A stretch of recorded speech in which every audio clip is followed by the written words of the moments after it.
So welcome everyone. I'm excited for this is our first podcast. It's a controversial one here at Stealth Products. This is Stealth Products' first official podcast, but we're going to be talking about today about head or pelvis first. It's kind of a humorous topic here that I would say my friend here, he was a friend before he became a colleague, Felipe, which I'm going to give him an opportunity here to introduce himself and introduce a little bit of his experience.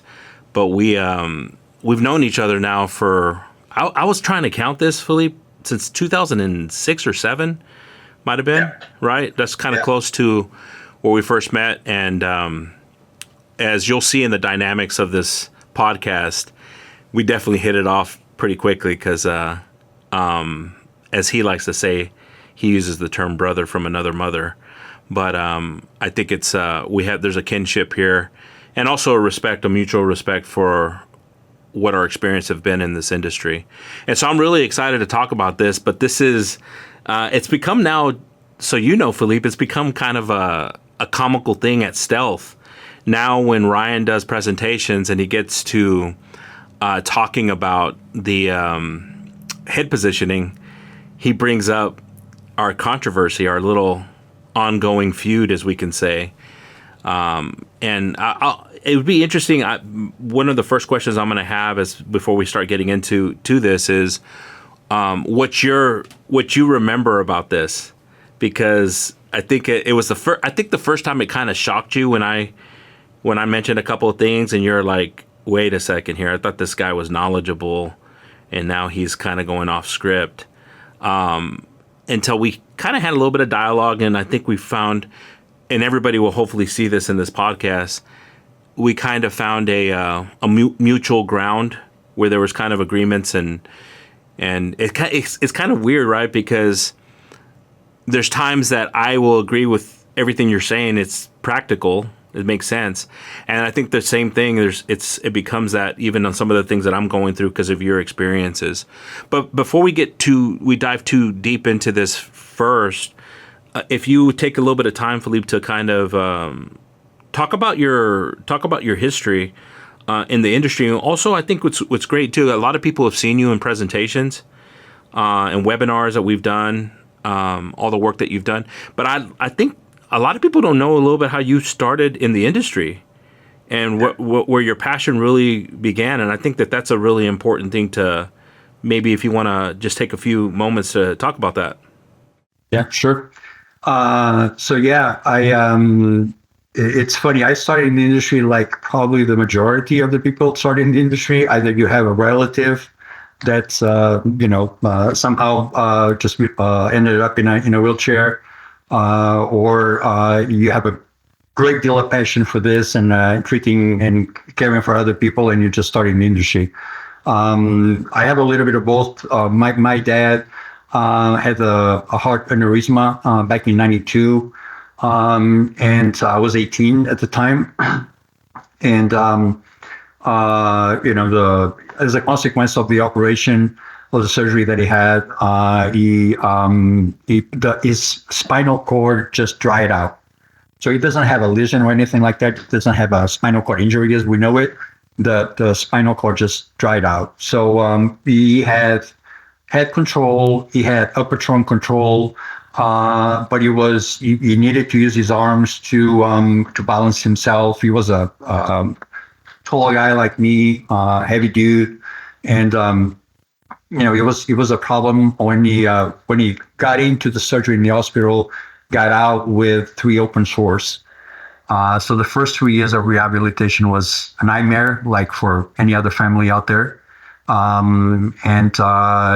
was tough, but he was always very positive about things, about life in general, and he always been a salesperson. So he started to he sold the first aluminum wheelchair in Portugal. Wow. So he started, I'm a salesperson, I'm in a wheelchair, I'm going to sell wheelchairs. So in the beginning, the first 2-3 years, I was just with him. I was his driver.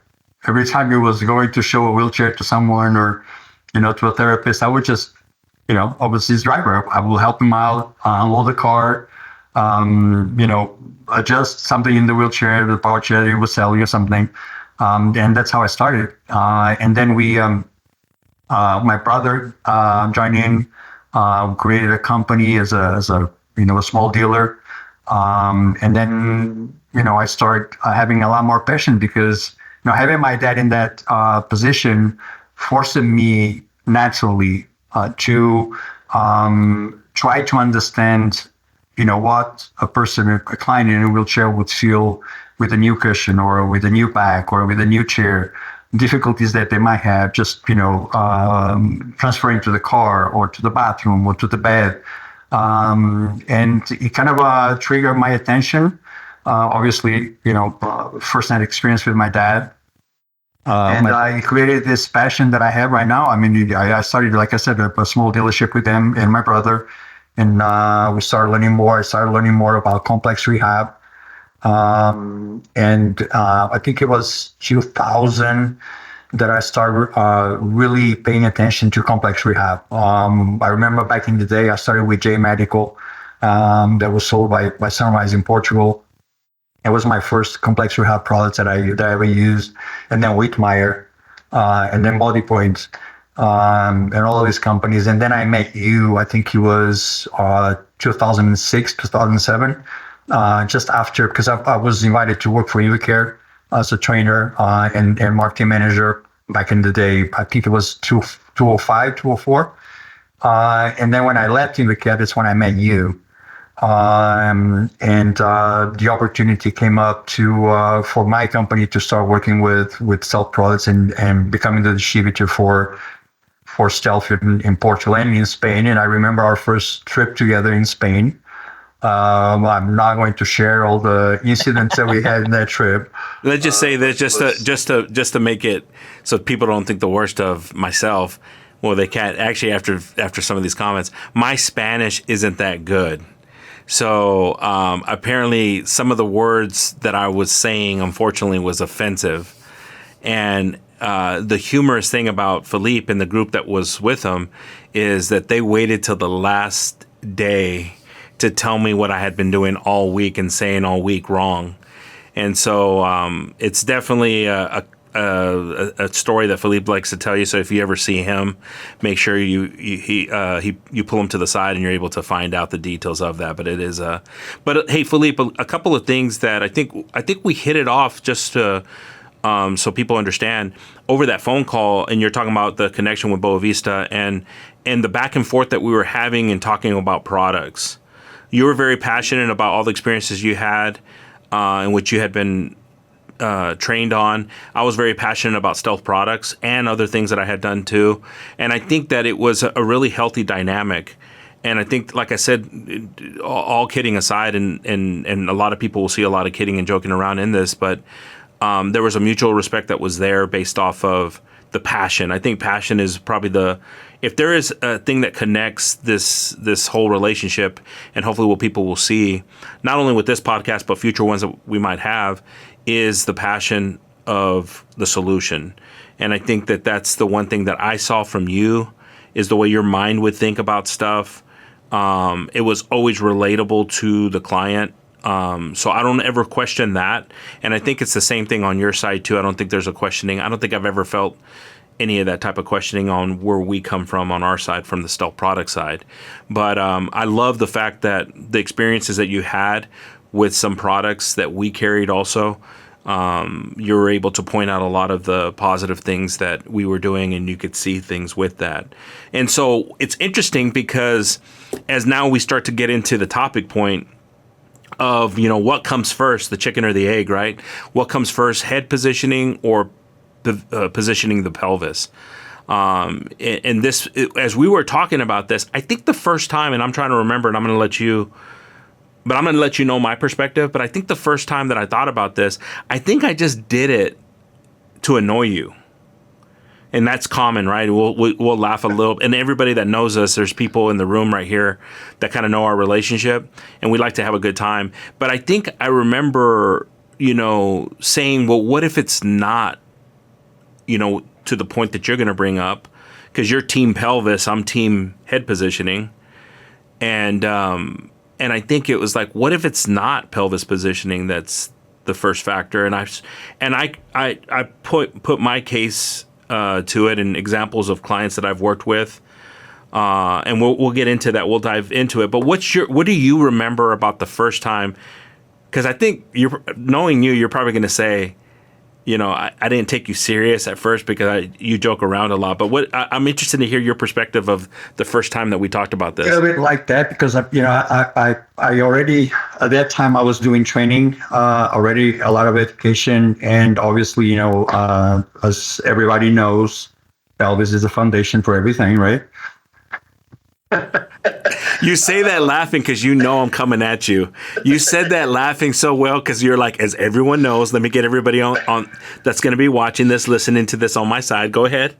And I remember I was doing a training, and I started obviously with the pelvis and going up and down the trunk, and eventually finalizing with the head. That's normally how I do things.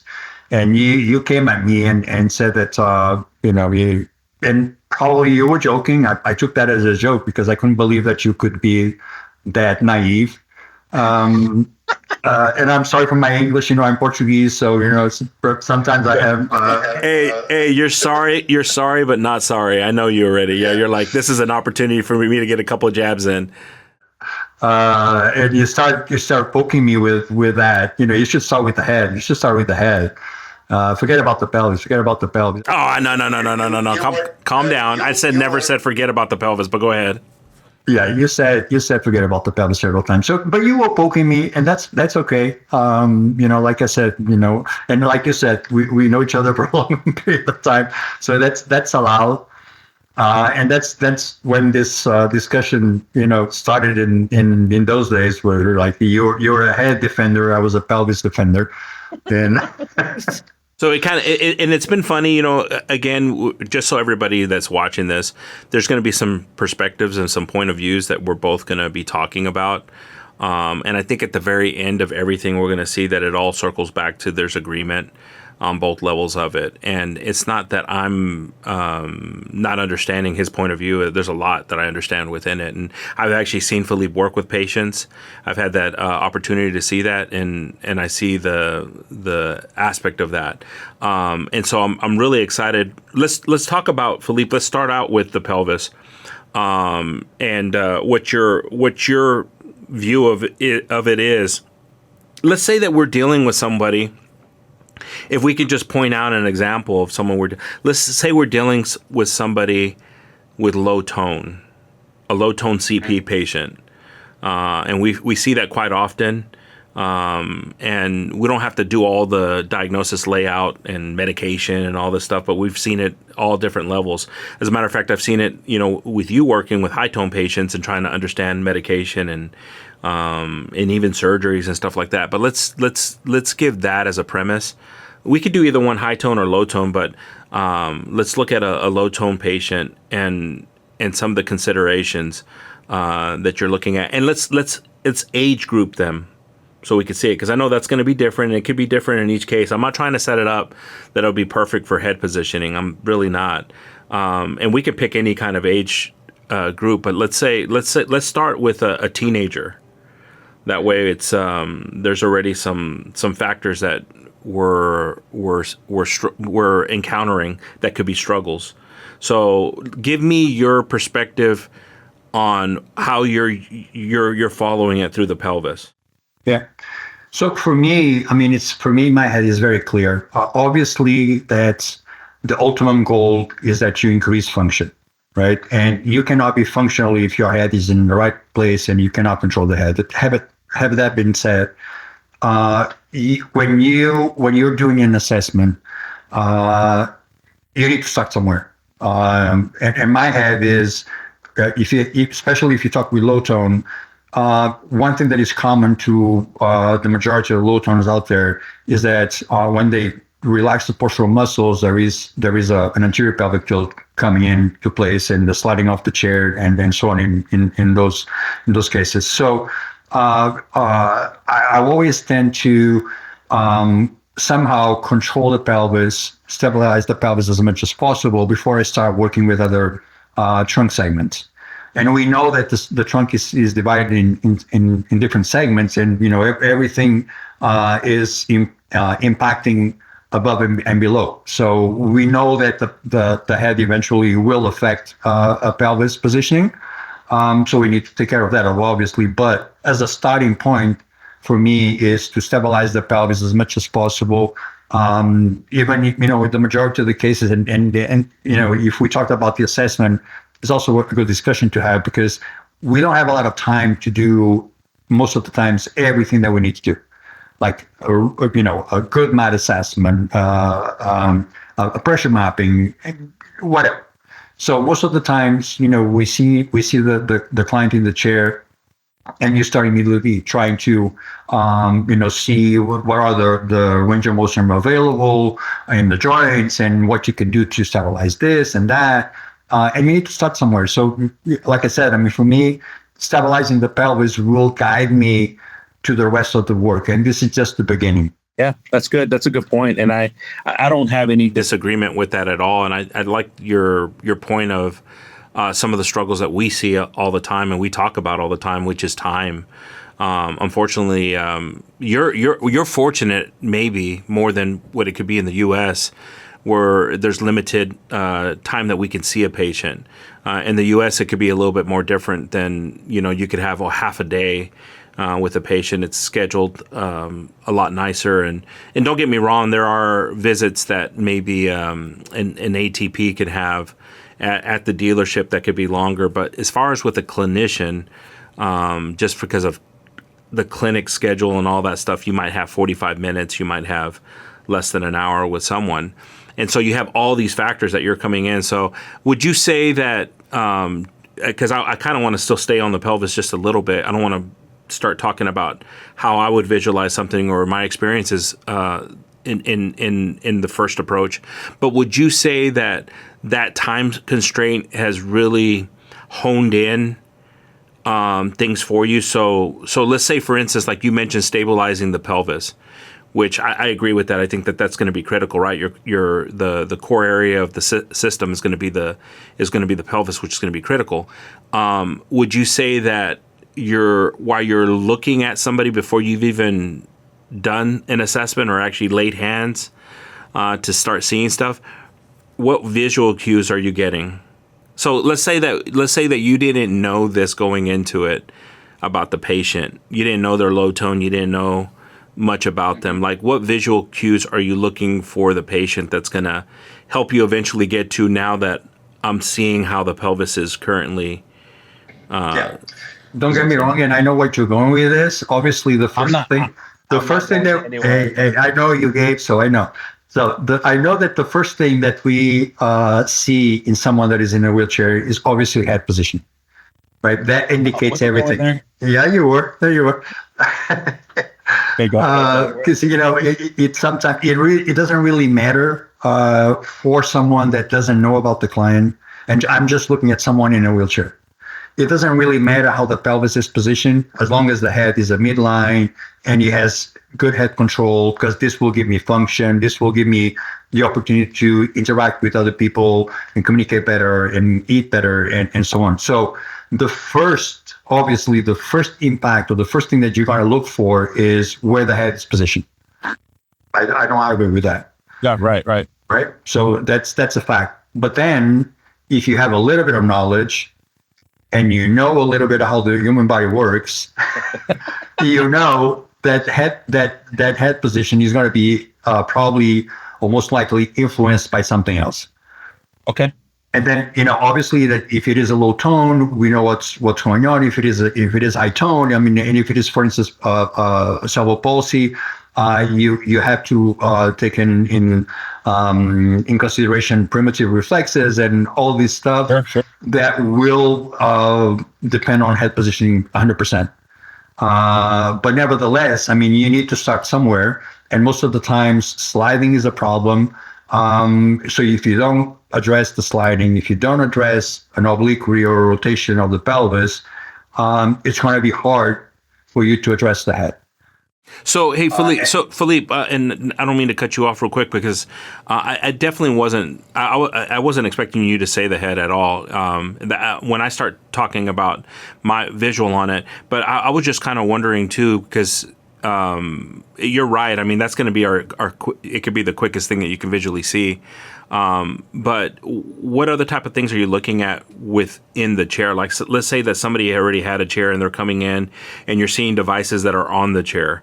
So you're already kind of understanding some of the stuff, if it's laterals, if it's even the positioning belts, like stuff that you're seeing. So you're doing your investigation. Because I've worked with you also with patients that you had never seen before. I've been in a couple of clinics with you where you're walking in and you had no idea. So it's good that you mentioned the head and you talked. That's one of them, but that definitely wasn't the reason that I was asking that or setting it up for. But I'm also wondering is like, what else are you looking at as far as the accessories that are on the chair or anything like that as you're trying to understand more about the patient? I think for me, the first thing that I'm gonna look at is gonna be cushion that they're using, positioning belt. I think it's been a war with positioning belts out there, and people just don't understand how good a positioning belt could be for someone. And then I started looking at angles between, for instance, seat and back.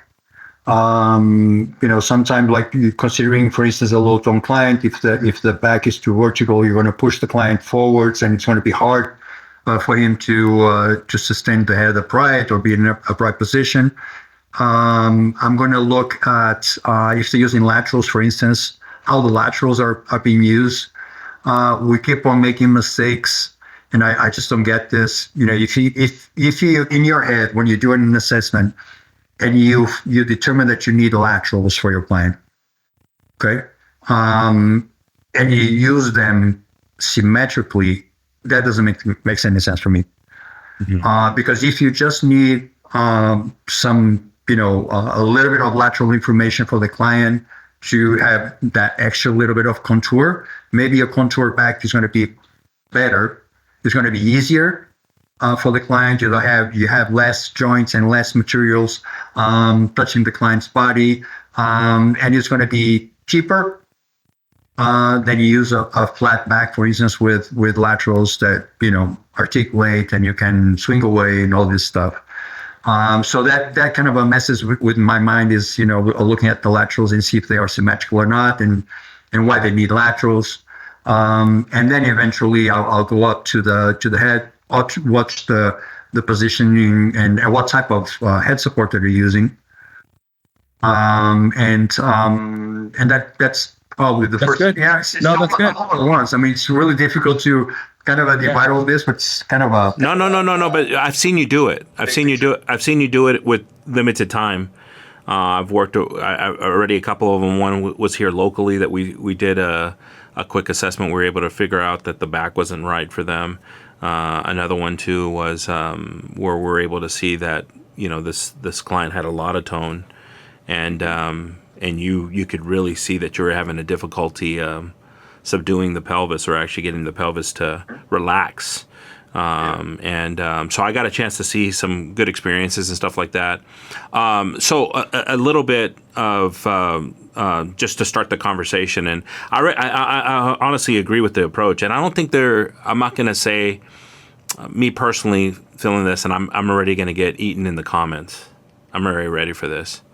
I'm already ready. It's Gabriel at stealthproducts.com, just so to let everybody know who's going to be, because I already know that I'm against the fold right now, Felipe. It's team pelvis all the way around for everything. But I think that there's a couple of dark siders, we can call it, if we're going to give a Star Wars theme, that we might want to come to the dark side here on this. So for me, I agree with you as I'm visually seeing some, because I've fallen into some of the same circumstances where for me, I don't know much about the client. I've been in a place where I'm presenting and they'll say, hey, we've got a patient up on the third floor. Can you see him?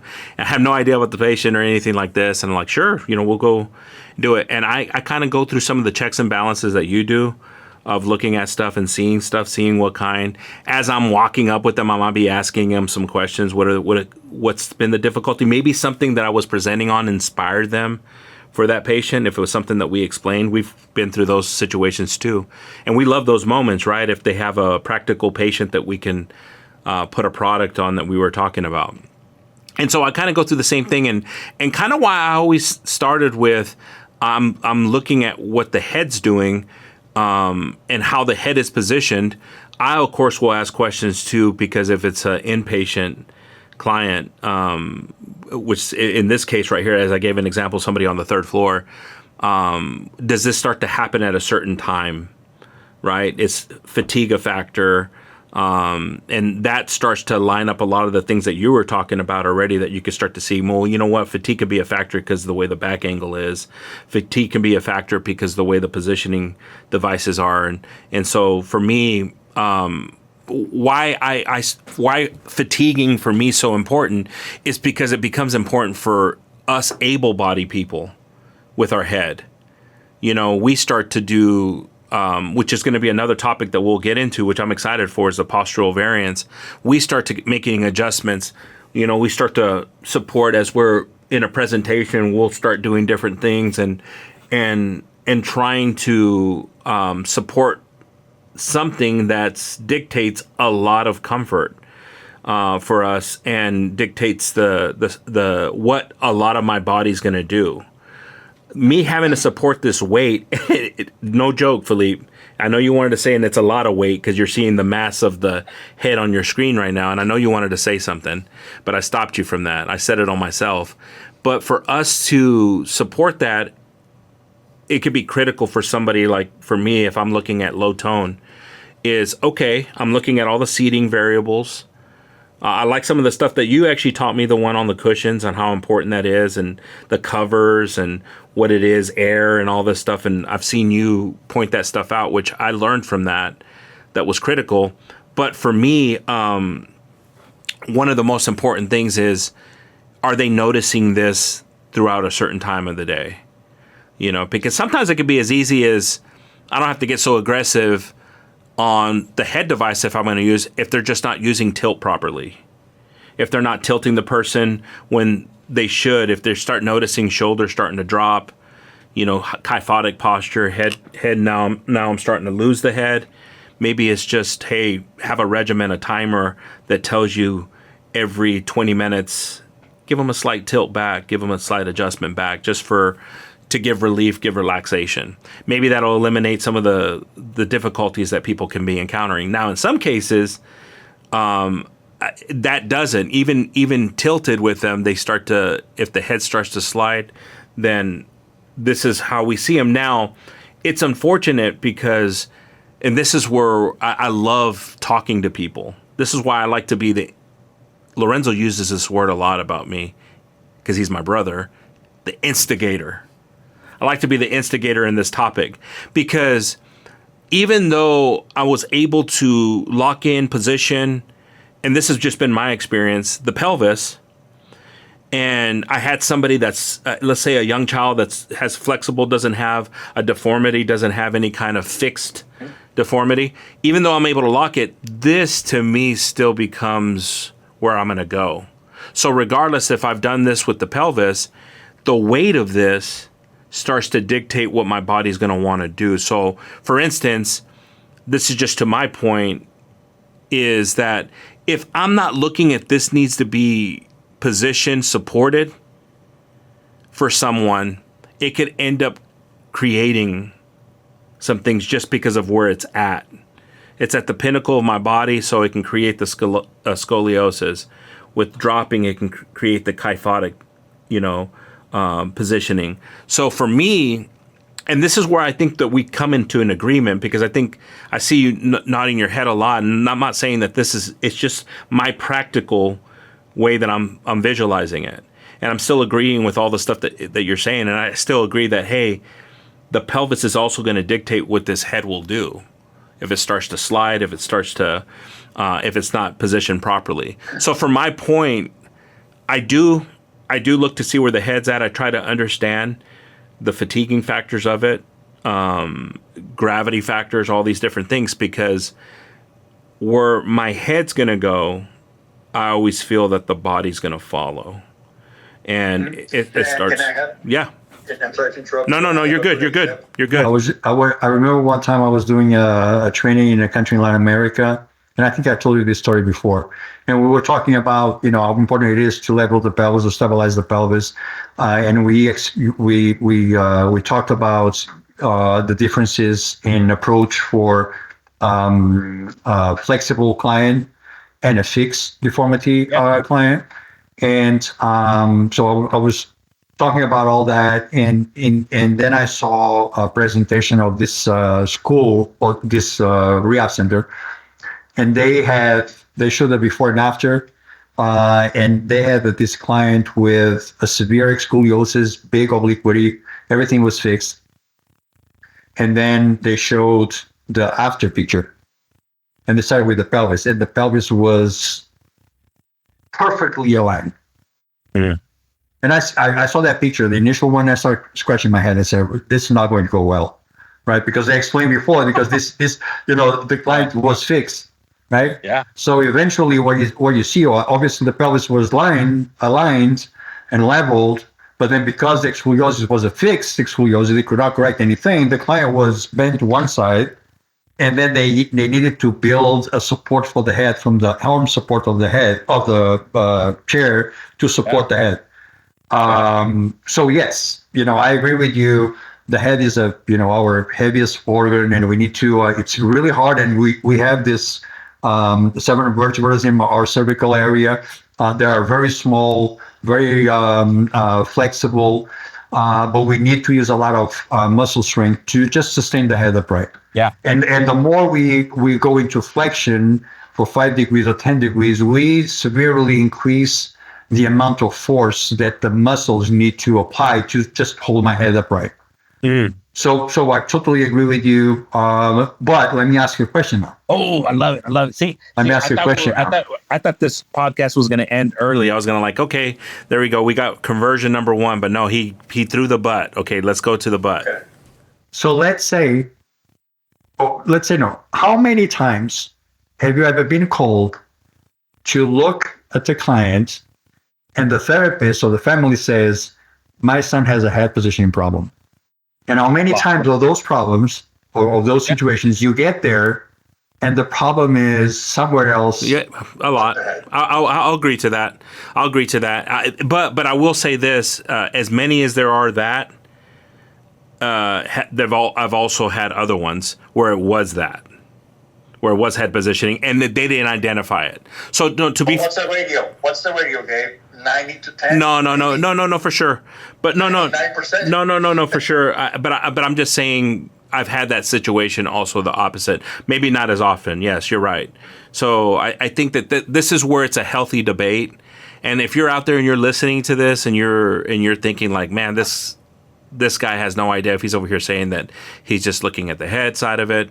You're right. I don't. I'm not a trained professional in any of this. All the experiences that I have is working with people, and I've had to build up some kind of a level of experience to that. And so my approach has always been, what if it's not what we're looking at or thinking it is? What if it's something else?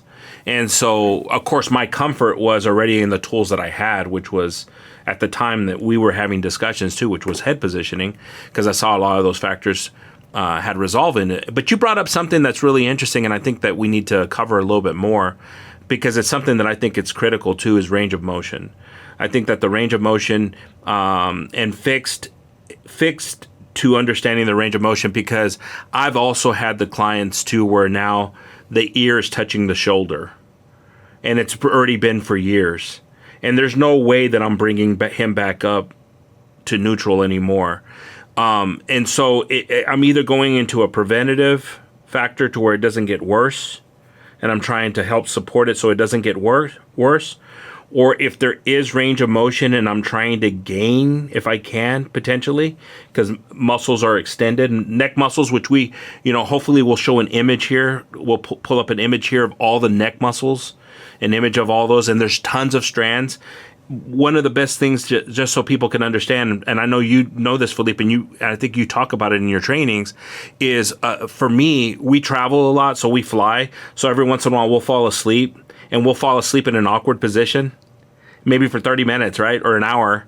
When we wake up, we're like, trying to get back to neutral, and that's just with an hour of, hanging to the side as we were sleeping.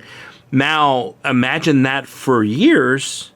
We're not going to get somebody instantly back, or maybe even get them back to neutral. But if there is range of motion therapy that can be done, now we're supporting it at some extent, understanding, looking at the body, making sure that we're not putting so much pressure that there's breakdown now because of a pad that we have. But you did mention range of motion, which I think is critical for patients that we're seeing. So for instance, this low tone patient, now we're seeing a low tone patient.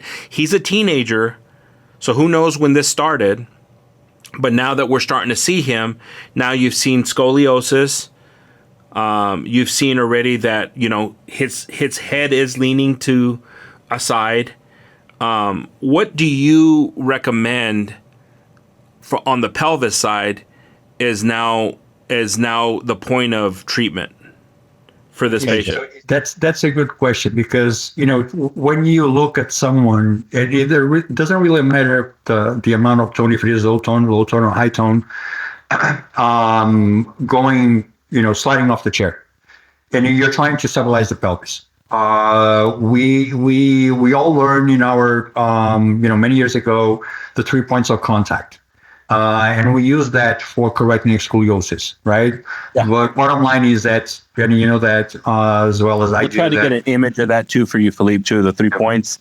Yeah. That way you can see that. So basically what we're saying is that every time we see a C curve, I use the 3 points of contact, right?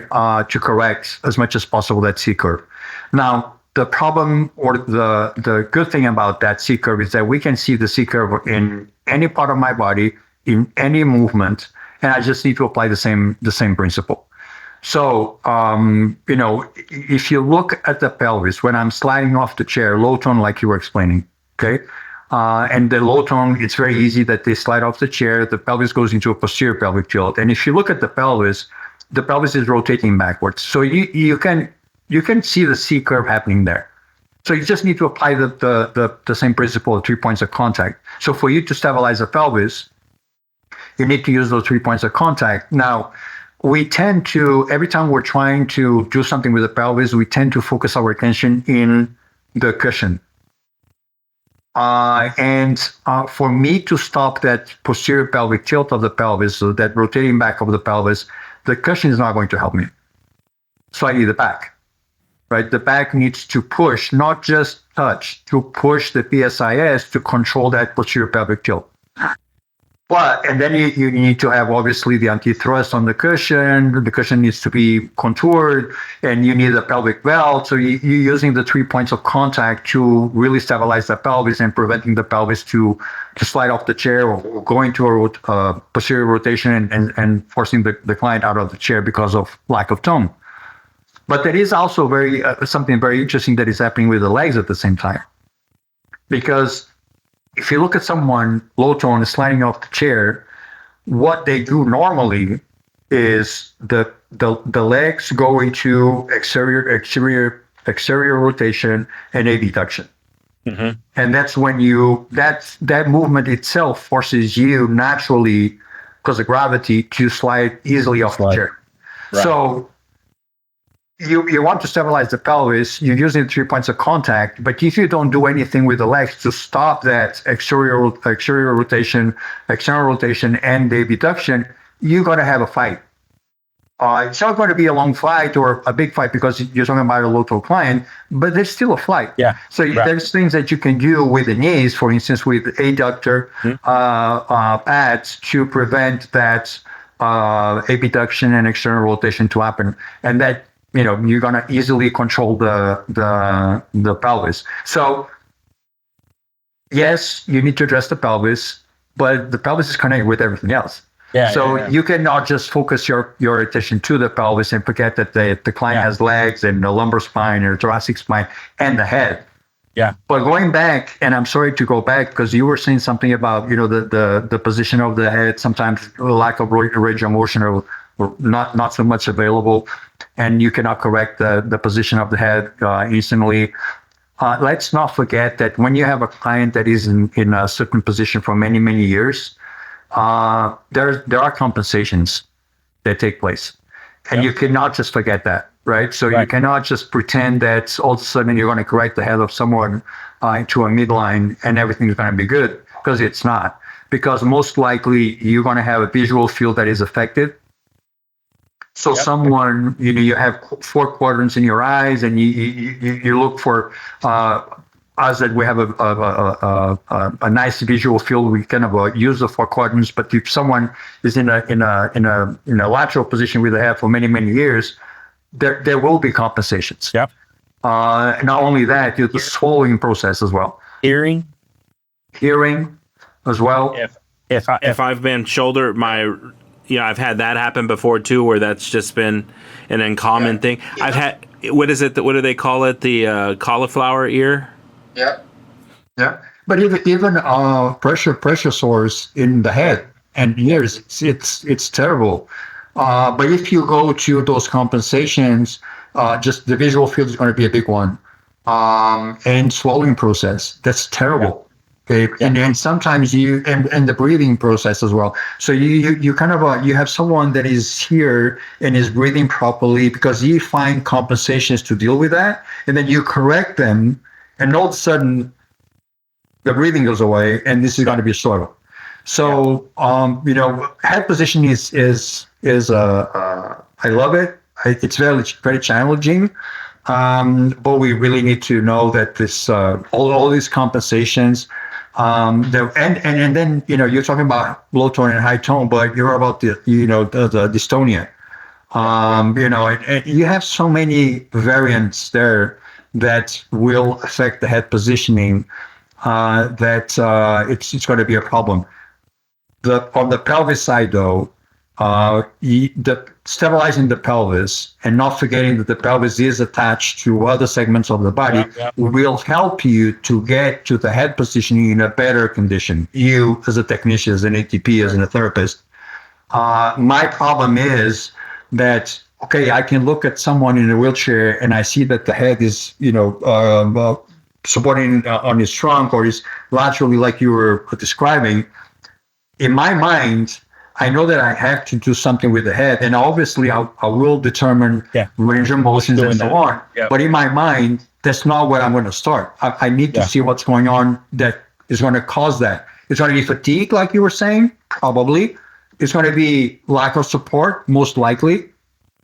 There's a lot of things that are going on with the pelvis and the lower part of our trunk that will impact the head positioning. Factors though, Felipe, for me, it's like, again, going back to, I gotta just say this, Felipe, because I think you're a touchy-feely kind of guy. I think you're a guy that you got to understand. I think I can tell what the pelvis is doing just by seeing where the head's at.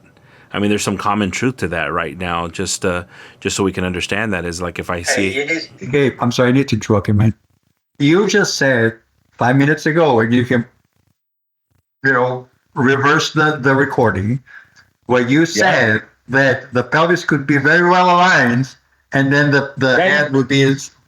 No. And I'll get back to that point. You're right. But what I'm saying is that going back to our visual glance at someone, you just pointed out someone. If I were to walk into a room and I saw his head drop forward, I know what the pelvis is going to do with that type of positioning. Is what I'm talking about. Is like for any of us. Not necessarily. Well, I'm just telling you right now. It was and you remember Leslie's presentation on the eye to eye. She did a very good thing about chewing, about breathing, all this different stuff.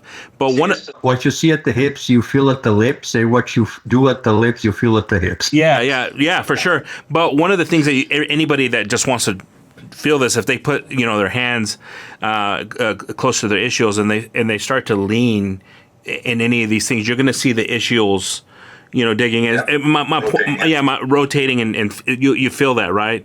But to what the point I'm trying to make here in seeing it visually is that I get a good understanding. Now I don't get an exact understanding. So I do understand, and I appreciate the fact that as the mat evaluation is being done and people are moving them and positioning them. I think some of the good points that you brought up is, the pelvis is the server, right, where everything's connected to it. Everything gets connected to the pelvis, and I agree with that. And I think that I'm not saying that I'm going to start positioning all the head and then the body will instantly make improvements.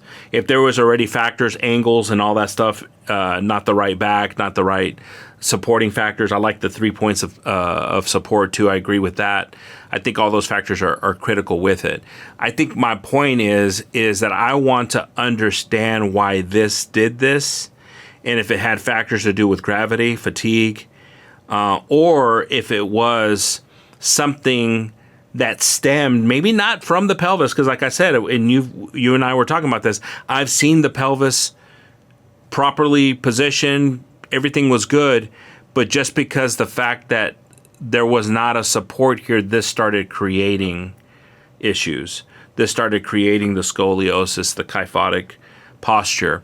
And so at the end of all of this is why it's so funny when we have this discussion, because we always come back to kind of a neutral or a mutual agreement, which is you said it and I'm saying the same thing. You said the head positioning is important. It is, and I'm saying that pelvis positioning is critical because of the points that you also just brought up right now, where everything's connected to it. But we could have somebody out there, and if you're out there and you make some comments on it, that can say arm positioning is critical. We could have somebody that says feet, where the feet are positioned at, is critical. So all these type of factors can come into play, which I love, and I think that are important, because at the end of the day, I think the thing is that everything's important as we're visualizing it and looking at it. Because as much as the head starts to lean this way, it could be because the arm supports weren't lined up, or the arms weren't positioned to support them. Now gravity's taking my arm, which takes my shoulder, which takes my head, which then now... Or you have... for instance, symmetrical laterals. But then you're just hanging on one lateral because on the C curve, the other one is not doing what it's supposed to be doing. Right, yeah. And I think Felipe, that's, this was kind of our opening one. We thought it'd be fun. And again, the controversy is more, as soon as you heard from the beginning, probably where people are like, kind of like the way you said, this guy's got to be kidding if he's over here saying that head positioning is the main factor. But at the end of wait. I'm sorry, I need to interrupt you, Gabe. Head positioning is the main factor. What I argue is, where do you start to get to the head positioning? Don't get me wrong. Okay, hold on a second. Where do you start to get to the head positioning? Yeah. Oh, okay. So because and you're saying, the manufacturer. But you were saying that you start at the pelvis. Correct. Okay. I start at the pelvis. Go up and down, up and down, up and down. What did you say in this? I like how you said it. Let's go back. That's how you said it, right? Let's go back into this video recording until you gave the example of the patient in Latin America, right? That it wasn't the factor. No. What I said was that after the training, the example that they presented in a conference was, they had a severe scoliotic client with a fixed obliquity, and they decided that it was a good idea to level the pelvis because everything was fixed. The head was thrown to the side. So head positioning is the most important thing.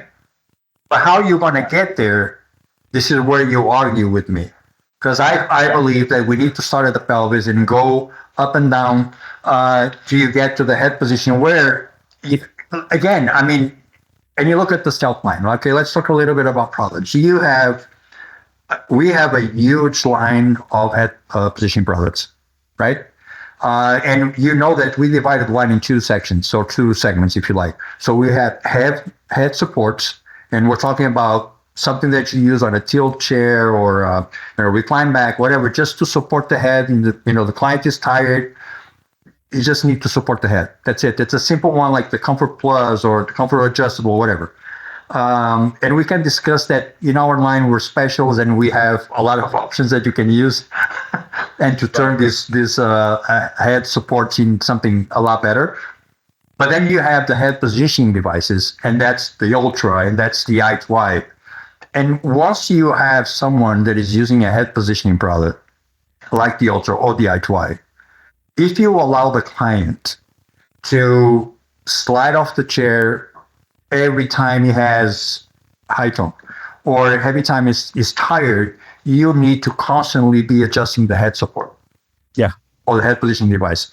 And you know what's going to happen, right? Because the families and the caregivers, they are not going to understand how they need to do it. So they force it, they change it. And then you ended up with a lot of complaints because people are not using the head supports or the head positioning devices as they should. And that's because you allow movement, undesired movement to the pelvis. And again, let me reinforce this, undesired movements, because yes, we're going to talk about partial variation. Movement is essential for everything that we do, right? We just need to know and not be scared of the movement, and that's the main thing. Well, hey, Felipe, just to add to what you're saying, And I think it's critical to mention that because you're right. I mean, if there's a struggle that clinicians see with patients that are coming in for therapy, ATP see with products failing, is the fact that it's either always being adjusted wrong or just being pulled out of the way. But you also encounter that too with cushions, right? You encounter a cover or a cushion being put in backwards because the cover is on backwards, and that'll affect the head positioning aspect of things. So I think that there's some factors that we see that can the cause and effect of a lot of things. And I think that, and not to stay more on this topic right here as we're wrapping up this discussion. This is still a very long discussion, and I think you and I will probably, every time we do these podcasts where we're doing it with someone, we'll always kind of take a little jab. And now people will understand when Ryan's doing his presentation and he talks about our head positioning products, head support and positioning products, and why he says that joke. People are going to understand that. But to wrap up, and so let's go. You have my undivided attention to make me a believer in the pelvis. Okay?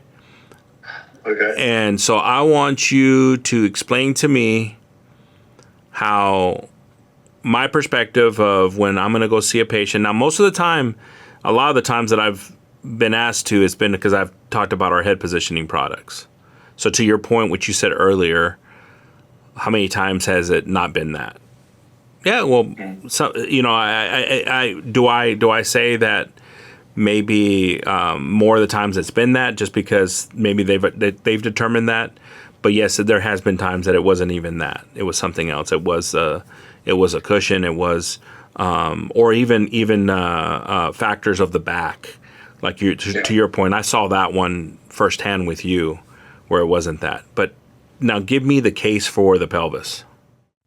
Okay, so let me ask you this question: you're building a house. Do you start by the roof or by the foundations? depends. Don't need to answer because you're gonna say again by the 10th time this past hour that I'm right, and I'm just glad that this is recorded because you said that I'm right so many times that I need to go back and play back this because I'm going to be very happy. But So you need you asked me to convince you, so you need to okay. So you start by the foundations. The pelvis is the foundation. Is the pelvic positioning the goal of the seating assessment that you're going to do? Probably not, unless you have pressure ulcers or you need to deal with pressure or skin problems or something like that. There's when we talk about seating in general, there's a huge list of goals that we all have. Comfort, pressure distribution, breathing better, everything. For me, this all summarizes in function. So I want to enhance function, whatever that function may be. And function is not just a client that is playing basketball in a wheelchair or playing tennis or rugby or whatever, or running. It could be just breathing better. And you achieve that by having a better head positioning. All right. So head positioning is fulcral, and it should be our goal for everything. Because again, let's go back to the initial discussion. The first thing that you notice when you see someone in a wheelchair in the street is where the head is. Sure. You're not looking for the pelvis. Right. That's the first impact. So we know that. And we know that the head needs to be as much as possible midline if everything is allowed and there's no problems with compensations and visual fields and swallowing process and breathing and so on. Because I know that if my head is a midline, I'm a lot more functional, right? But for my head to be a midline, I need to start with my foundations to build that opportunity to the head to be a midline. And we need to start at the pelvis. I'm not saying that we stop at the pelvis. I'm just saying that we start at the pelvis, we go up and down. Like I said, for instance, low tone, you need to look at and address the legs, for instance. I've heard all this before, so I appreciate you telling everybody this. So you didn't convince me again because you said something, and I'm gonna correct you because I don't know how many homes that you've built or been a part of, and I understand the process of building. And when we're gonna build a home, you're right, the foundation is important, but they do ask you, is it gonna be a single story or a double story, so they can understand the weight, because that's gonna determine the foundation.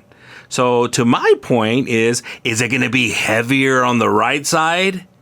Because I got to understand that. So I start to understand, some of the upper level stuff to understand what the foundation is going to be. So my point, and I understand what you're saying, that, a house is on a foundation. And again, there's no disagreement that the pelvis is important. For me, is that I can tell a lot of the times as I'm seeing someone, just the way you have too through your experience, but I can tell a lot of the times because of what you said, where the head's at, that there could be something that's wrong. And like you said, I'm not saying that always it's going to be the head that it was a factor, because you brought up some good points that I always like to look at too. Is it going to be the 3 points of positioning that has caused this, and then I go into some factors. Now for me, it's just the quick visual assessment process of it. So again, we're wrapping up. So hey, Felipe, we'll continue this discussion if we need to in a part 2. I'm very interested to see what some of the comments are going to be as we start to share this, and I'm looking forward to actually to hearing them, what their experiences have been in that. Hopefully that this has been something that people have gained some kind of knowledge in and understanding. That there is a right focus, and we understand how critical the server is, where the main connection point is. But I also like in some of the points that you've brought up, Felipe, that sometimes the pelvis is as neutral, as flexible as it can be, but there are some factors that will start to affect it and create things. So I think that those are the most thing to take from this is try to understand what that is. Whatever method is, whatever the science is behind that you've gained, we're excited to hear about that. So, make some comments. Again, you can reach out to us. This is our first episode here, our first podcast that we're doing. Be looking out for this. We're going to try to have a couple a month that we're able to have for everyone. But we look forward to more topics. One that was brought up, and I really want us to talk about. 2 of them actually that were brought up here. One of them is the Eye to Eye. This is a product that Felipe will tell you what he saw in his life, how it transformed people's lives, and what it could do, and how it worked with people. And the second one is our Epic Seating, which is going to be one that we're going to have a couple of people be able to come in and talk about that and have a panel. But Felipe, I thank you for carving out some time to do this podcast, and I look forward to more in the future. Is there anything you want to say as we wrap up? No, like you said, you would be. I'm very curious to see the comments of some of our colleagues out there. It's going to be nice. I think it's a very nice discussion. So if you guys could interact as much as possible with us, that's going to be fantastic. Because in the end, we always learn with each other. So yeah, for sure. So Appreciate team pelvis, team head positioning. Is that how we're going? Team pelvis. It's team PH. Okay, Tim. Yeah, PH. Okay. Yeah. So no, but thank you, Felipe. Appreciate everything and look forward to doing this in the future, running this back. Okay. Thank you. My pleasure. Okay. We'll see you. Bye.